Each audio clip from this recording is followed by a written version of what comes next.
حضور فرماتے ہیں کچھ لوگوں کو اللہ قیامت میں بغیر حساب کتاب جنت میں داخل کرے گا، فرشتے پوچھیں گے پل صراط سے ہوا ہے، وہ کہیں گے دیکھی نہیں،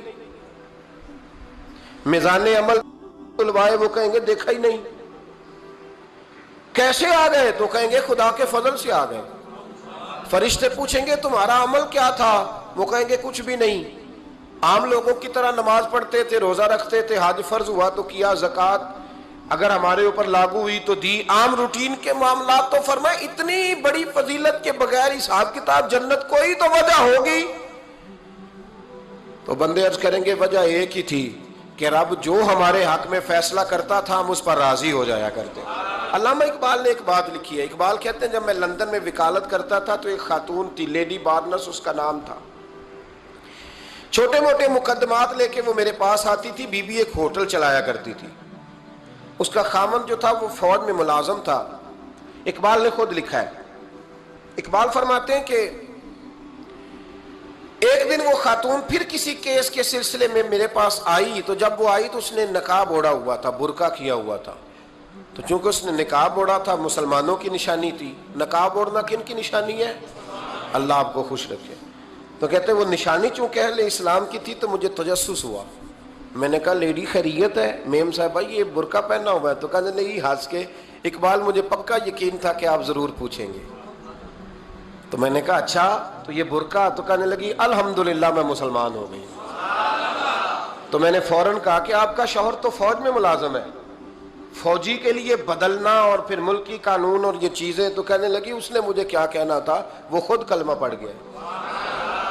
تو کہتی ہیں میں اور متجسس ہوا، وہ کیس کی بات کرتی تو میرا تجسس بڑھ گیا۔ میں نے کہا تو کیس چھوڑ کے بتا کلمہ کیسے پڑھا؟ تو کہنے لگی اقبال اصل بات یہ ہے کہ میں نا بے اولاد تھی، خاوند بھی بڑے اچھے پیسے کماتا، میں خود بھی ہوٹل چلاتی، پر ڈپریشن اور ٹینشن اور بلا وجہ کی پریشانیاں جان نہیں چھوڑ۔ یہ ٹینشن اور ڈپریشن کا نا مجھے عربی ترجمہ کوئی نہیں ملا۔ یہ ڈپریشن اور ٹینشن کا نا میں نے تلاش کیا ہے، لیکن مجھے عربی لغت کے اندر ان کے معنی مجھے لگتا ہے کہ اس زمانے میں یہ چیزیں تھی ہی نہیں، ہوتی تو ان کا کوئی نام بھی، یہ آج ہے نا تو اس لیے آج کے زمانے میں ہی نام ہے، مفت کا، مفت کی پریشانی۔ تو کہتی ہے مجھے ٹینشن اور ڈپریشن رہتی تھی ہر وقت، بڑی میں پریشان رہتی تھی۔ میرے ساتھ ایک عجیب واقعہ ہوا کہ میرے ہوٹل میں نا ایک بابا جی برتن مانجتے تھے، بوڑھے آدمی تھے، 70 سال کے قریب عمر تھی۔ ان کا ایک بیٹا تھا، ایک بہو تھی، ایک پوتا تھا، لیکن وہ بیچارے بیٹا بیمار رہتا تھا تو لہٰذا وہ خود مزدوری کرتے۔ کہتی ہیں ایک دن وہ بابا جی میرے پاس آئے، کہنے لگے میم صاحبہ 2-4 دن کی چھٹی چاہیے۔ تو میں نے کہا خیریت ہے؟ کہنے لگے میڈم میرا بیٹا فوت ہو گیا۔ بیٹا، آپ کو پتہ ہے باپ کا جنازہ پڑھنا آسان ہے، بیٹے کا جنازہ اٹھانا بڑا مشکل کام۔ کہتی ہے میں کچھ لکھ رہی تھی، میرے ہاتھ سے قلم گر گیا، میں نے خود گاڑی بھیجی، بابا جی گاؤں چلے گئے جہاں وہ رہتے تھے۔ کہتی 2-3 دن کے بعد میں اور میرا شوہر گئے تو رستے میں ہم باتیں کر رہے تھے کہ کیا تعزیت کریں گے، ایک ہی بیٹا تھا، کوئی رشتہ دار بھی نہیں، تو اس کی تو کائنات اجڑ گئی، کن لفظوں سے اسے تعزیت کیا کہیں گے؟ کہتے جب ہم گئے تو وہ ٹوٹی ہوئی چٹائی پہ بیٹھا تھا، کچھ لوگ قریب تھے، ہم نے جا کے کہا بابا آپ مسلمان ہیں، ہم آپ کو کیا نصیحت کریں، ایک ہی بیٹا تھا، کہ کس طرح کر کے ہم آپ کو تسلی دیں؟ تو کہتے ہیں اس نے آنکھیں کھولی، بوڑھی آنکھوں میں ایمان کی روشنی، کہنے لگا بی بی کیا تعزیت کی بات کرتی ہو، میں نے کوئی پیسے جمع کرا کے بیٹا لیا تھا، خدا نے فضل سے دیا تھا، عدل سے لے گیا ہے، میں اپنے رب کے فیصلے میں بڑا راضی ہوں، اللہ بڑا کریم ہے، وہ لے گیا، اس کا مال تھا۔ آپ یقین کریں ہمارے دیہاتی لوگ یہ کہا کرتے تھے، میں نے کانوں سے سنا ہے، ایک بوڑھے آدمی کا ایک دفعہ بیٹا فوت ہو گیا تو کسی نے اس سے کہا بابا چھوٹی عمر میں بچہ چلا گیا، تو مجھے لفظ نہیں بھولتے، کہنے لگے پتر اللہ دی فصل ہے، کچی وڈے تاں وی ہو دیئے۔ سنے آپ نے بھی کبھی یہ فکرہ، کچی وڈے تے پکی لے جائے تے تاں وی ہے جو ہو دی، تو جب اس کا جی چاہا وہ لے گیا۔ اللہ اکبر۔ وہ خاتون کہتی ہے کہ وہ بابا جی سے میں نے کہا کہ چلو آپ 1 مہینے کی چھٹی کر لے، تو کہنے لگا نہیں میڈم میں مسلمان ہوں، مفت کی روٹی نہیں کھاتا، مزدوری کر کے کھاتا ہوں، میں انشاءاللہ 2-3 دن کے بعد کام پہ آ جاؤں گا۔ کہتے ہیں وہ چند دنوں کے بعد آ گیا. اللہ کی قدرت کے ابھی 2-3 ماہ گزرے تھے پھر آیا. میڈم چھٹی چاہیے کچھ دنوں کی. میں نے کہا خیریت ہے؟ کہنے لگے وہ میری بہو بھی ہارٹ اٹیک سے فوت ہو گئی. کہتے اب میں بھی تڑپ گئی اور عیسائی ہو کہ میری آنکھوں میں آنسو آ گئے. میں نے کہا گھر کا دروازہ بند ہو گیا, اب یہ بیچارہ کیا کرے گا؟ وہ اپنے شوہر کے غم میں ہارٹ اٹیک سے فوت ہو گئی. کہتے ہم پھر 2-3 دن کے بعد تعزیت کے لیے گئے. پھر ٹوٹی ہوئی چٹائی, بوڑھا نہ اپنی انگلیوں سے زمین پر کچھ بنا رہا. کہتی قریب گئی اور میں نے جا کے کہا بابا اب تو تسلی آپ نے خود ہی کرنی ہے, جو نظام تھا وہ تو ہو گیا. تو کہتے ہیں پھر اس نے آنکھیں کھولی, آسمان کی طرف دیکھا تو کہنے لگا بیٹی کوئی پریشانی نہیں, میرا بیٹا بغیر شادی کے بھی تو فوت ہو ہی سکتا تھا نا, بس میرے مالک نے جب چاہا جیسے چاہ ہوا. میں انشاءاللہ 2-4 دن کے بعد کام پہ آؤں گا. یہ میرا 3-4-5 سال کا پوتا ہے, ابھی اسکول داخل ہوا ہے, میں ساتھ لے آؤں گا, وہاں میرے ساتھ اوپر کوارٹر میں جہاں میں رہتا ہوں یہ بھی رہے گا. کہتی ہے میں سختے میں آ گئی اس کی کیفیت دیکھ کے. وہ پوتے کو ساتھ لے آیا. کبھی کبھی میں دیکھتی چھت پہ کھڑے ہو کے کہ دادا گھوڑا بنا ہوا ہے اور پوتا سواری کر رہا ہے. وہ سویرے اٹھتا اس کو سکول چھوڑ کے آتا, شام کو لے کے آتا, پیار کرتا, محبت کرتا. تیسری منزل پر ہم نے ایک کوارٹر دیا ہوا تھا, وہاں دادا پوتا رہتے. اللہ تو بڑا بے نیاز ہے. کہتی ہے اقبال ایک دن نا پوتا اوپر والی منزل پہ کھیل رہا تھا, اس کا پیر پھسلا, وہ گردن کے بل زمین پہ گرا. مجھے خبر ہوئی تو میں دوڑی, ایمبولینس منگائی. خون سے لتھڑے ہوئے اس بچے کو دادے نے اپنی گود میں رکھا. اور جب ہم ہسپتال کی طرف گئے تو ہاسپٹل بعد میں آیا, جناب اسرائیل پہلے آ گئے اور کہتے ہیں وہ گود میں دم توڑ گیا.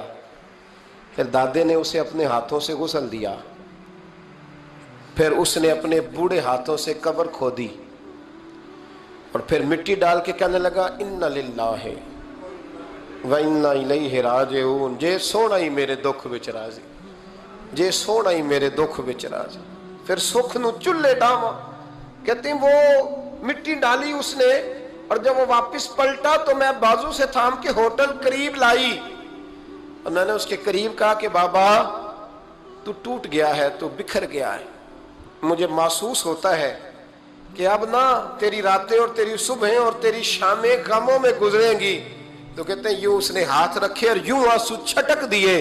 کہنے لگا میڈم کیوں میرے اندر کوئی عقیدہ نہیں, میں کوئی لوارث ہوں, میرا کوئی رب نہیں, میں کیوں پریشان رہوں گا؟ میں تو پکا ہوا پھل ہوں, تھوڑے دن گزرے گے قبر میں جاؤں گا, اور جب جنت میں جاؤں گا تو اللہ میری بیٹے سے بھی ملاقات کرائے گا, میرے پوتے سے بھی ملاقات کرائے گا, میرا رب ساری ملاقاتیں کرا دے گا. میں اپنے اللہ کی رضا پہ بڑا راضی ہوں. وہ خاتون کہتی ہے میرا اور میرے شوہر کا کلیجہ پھٹنے لگا. میں نے کہا بابا یہ جذبہ کہاں سے ملتا ہے, یہ سکون کہاں سے آتا ہے, یہ کیفیت کیسے ملتی ہے؟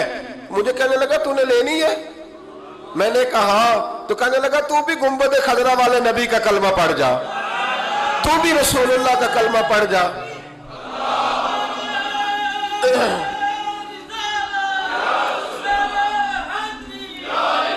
میرے محبوب کا کلمہ پڑھ, اللہ تجھے سکون عطا کرے. ایک حدیث نہ پڑھ لوں مسلم شریف سے, بخاری سے ایک حدیث نہ پڑھ لوں تاکہ یہ بات مضبوط ہو جائے. حضرت ابو طلحہ رضی اللہ تعالی, بیٹا شدید بیمار ہے, مزدور آدمی تھے, کئی دنوں سے گھر تھے. بیوی کہنے لگی اگر آپ گھر میں بیٹھے رہیں گے تو کھائیں گے کہاں سے, جاؤ آپ مزدوری کرو, میں بیٹے کو دیکھتی ہوں. ابو طلحہ مزدوری کرنے چلے گئے. شام کو آئے تو بیٹا فوت ہو چکا تھا. عورتیں بے حوصلہ ہوتی ہیں نا اکثر, پر بیوی نے سفید کپڑا ڈال کے کمرے میں رکھ دیا. بیٹا, ماں اور بیٹا کو ناپ تکتا ہے رشتہ, بیٹے میں سفید چادر ڈال کے کمرے میں رکھ دیا. حضرت ابو طلحہ انصاری آئے, بیٹے کا کیا حال ہے؟ کہنے لگی اللہ کی رحمت میں ہے. اللہ کی, کیسا جملہ ہے, اللہ کی رحمت میں ہے. خامد نے کھانا کھایا, بیوی سے ملنے کو دل کیا تو ملاقات ہوئی. فارغ ہو کے بیٹھے تو خاتون اٹھ کے نا خاوند کے قریب گئی، اس کا ہاتھ تھاما، کہنے لگی نبی کریم علیہ السلام کے صحابی ہو، ایک مسئلہ دریافت کرنا تھا، بتاؤ گے؟ کہ پوچھو۔ کہنے لگی اگر کوئی آپ کے پاس امانت رکھوائے اور پھر اپنی امانت واپس مانگے تو کیا کرو گے؟ حضرت ابو طلحہ کہنے لگے پوچھنے والی کیا بات ہے، جس کی امانت ہے واپس کر دیں گے۔ اب زوجہ روئی، اب صبر والی بی بی روئی، اب ماں روئی، آنسو ٹپکے، آنچل سے پوچھ کے کہنے لگی ابو طلحہ وہ بیٹا بھی اللہ کی امانت تھا اور رب اپنی امانت لے گیا ہے، اٹھو غسل کفن کا بندوبست کرو۔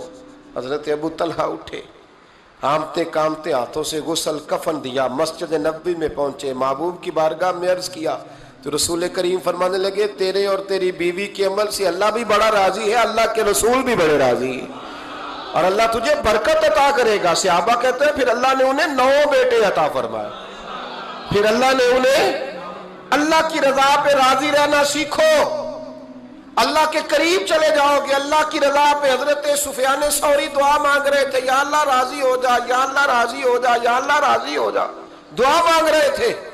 بی بی رابعہ بصری پردے کے پیچھے بیٹھی تھی، جب دعا لمبی ہو گئی تو کہنے لگی سفیان بس کر، کوئی اگلا لفظ بھی بول، بس کر۔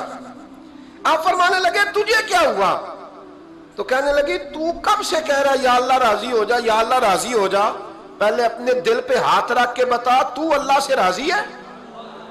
تو راضی ہے اللہ سے؟ تو روز نہیں کہتا پیسے نہیں ہے میرے پاس مجھے دے، تو روز نہیں کہتا یا اللہ فلانی چیز کوئی نہیں دے، اے اللہ فلاں کو دے دیا مجھے کیوں نہیں دیتا معاذ اللہ، تو روز شکوے نہیں کرتا؟ فرمایا پہلے تو راضی ہو جا۔ ترمذی شریف کی حدیث ہے، میرے نبی کریم علیہ السلام نے فرمایا تم اللہ کے دیے ہوئے تھوڑے رزق پہ راضی ہو جاؤ، اللہ تمہاری تھوڑی عبادت سے راضی ہو جائے۔